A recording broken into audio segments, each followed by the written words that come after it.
रवि लामिछानेले भर्खरै दिएको भाषण मलाई एकदमै दमदार लाग्यो। उनले भनेका कुराहरू मानसपटलमा यसरी छापिएका छन् कि त्यो म बयान गर्न सक्दिनँ। उनले भनेका 6वटा एकदमै महत्त्वपूर्ण कुराहरू जसले नेतामा हुनुपर्ने गाम्भीर्यतालाई देखाउँछ, त्यो कुरा म आज भन्न गइरहेको छु।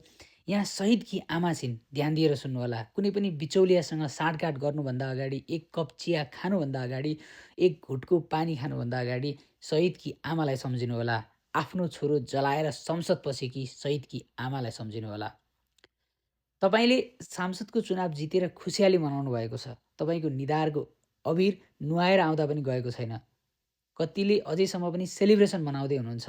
हो, त्यस्तै सेलिब्रेसन नेपाली जनताले अबको 5 वर्ष प्रत्येक दिन मनाउन सक्नुपर्छ।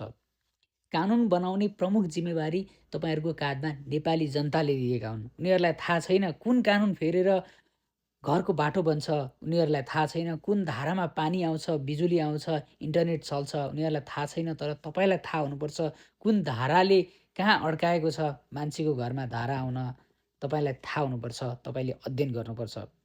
मेरो मन्त्री वा प्रधानमन्त्री बन्ने सपनाको भारी यो देशले बोक्दैन, यो समाजले बोक्दैन। मेरो सपनाको भारी बोक्नका लागि यो समाज बाध्य छैन, तर समाजको सपनाको भारी हामीले बोक्ने हो। हामीले चाहेर पनि केही साथीहरूलाई जोड्न सकेनौँ। हामी समावेश हुन चाहन्थ्यौँ, अन्य दलभन्दा समावेशी भएकै हो, तर पनि यो पर्याप्त होइन। हामीले अझै धेरै महिलाहरूलाई जोड्न सक्थ्यौँ। म दुःखका साथ क्षमा याचना गर्दै भन्छु कि हाम्रो पार्टीभित्र राई लिम्बू समुदायको प्रतिनिधित्व यसपल्ट हुन सकेन। सभापतिका हिसाबले म क्षमा माग्न चाहन्छु। कति राम्रो हेर्नु त। शक्ति आर्जन गरेर भोलि बजेटमा आफ्नो क्षेत्रलाई केन्द्रमा राखेर लानुभयो भने, मधेसलाई रुवाउनु भयो भने, कर्णालीलाई रुवाउनु भयो भने, सुदूरपश्चिमलाई रुवाउनु भयो भने त्यो विकास होइन। सिङ्गो देशको विकास हुँदा चितवन अविकसित रहिरहन सक्दैन, मलाई थाहा छ। त्यसकारण हामीले ध्यान सिङ्गो राष्ट्रको विकासमा पुर्याउनुपर्छ, क्षेत्रगत कुरामा होइन।